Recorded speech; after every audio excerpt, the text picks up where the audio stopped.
মনে হয়েছে যে এখানে আরো অনেক বিষয় আছে সারা দেশের আন্দোলনের, যে বিষয়গুলো এখানে আসা উচিত।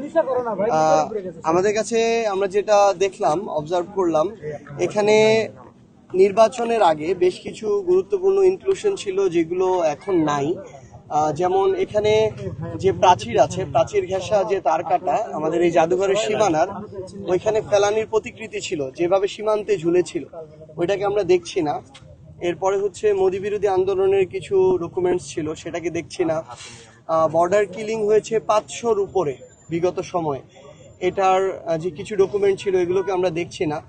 তো আমরা আসলে বিএনপি এখন সরকারে আছে, আমরা বলতে চাই এই জাদুঘরটা আমাদের বিগত স্বৈরাচারের আমলের যত ধরনের এই জুলুম নির্যাতন নিপীড়ন ছিল, এটার যেন একদম কোনো ধরনের কম বেশি ছাড়া এটা একদম ওইভাবে তুলে ধরা হয়। এটা খুব জরুরি আমাদের সবার জন্য।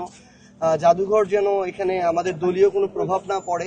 একই সাথে যে পরিচালনা পর্ষদ, এই জাদুঘরটা যেন একদম স্বায়ত্তশাসিত রাখা হয় এবং তাদেরকে নিয়ে পরিচালনা পর্ষদ করা হয় যারা সরাসরি, কোনো পরোক্ষ না, সরাসরি জুলাইয়ের পক্ষে যাদের অবস্থান ছিল, যারা রাজপথে নেমেছিল, যাদের স্টেটমেন্ট ছিল, তাদেরকে নিয়ে যেন এই পরিচালনা পর্ষদটা এবং এখানকার যে ম্যানেজমেন্টটা সাজানো হবে সেটা যেন সাজানো হয়। স্পেশালি যারা এখানে থাকবে আর কি, ধরেন এখানে প্রায় 200 জনের একটা জনশক্তি লাগবে এটার মেইনটেনেন্সের জন্য ওইখানে। কারণ যদি মানে অন্যভাবে নিয়ে নেওয়া হয় তাহলে এমন কেউ থাকতে পারে যার কোনো অসৎ উদ্দেশ্য থাকতে পারে। সেটা আমাদের রক্ষা করা আমাদের দায়িত্ব।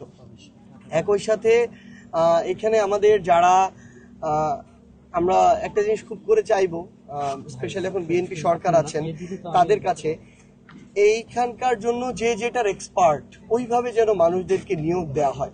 মানে আমরা অনেক সরকারি প্রতিষ্ঠান দেখছি দলীয় নিয়োগ দেওয়া হচ্ছে, ধরেন ডিজি থেকে শুরু করে তারপরে হচ্ছে সহকারী পরিচালক যারা আছেন, আমলাতন্ত্র থেকে যদি নিরপেক্ষ, সত্য প্রকাশে আপোষহীন।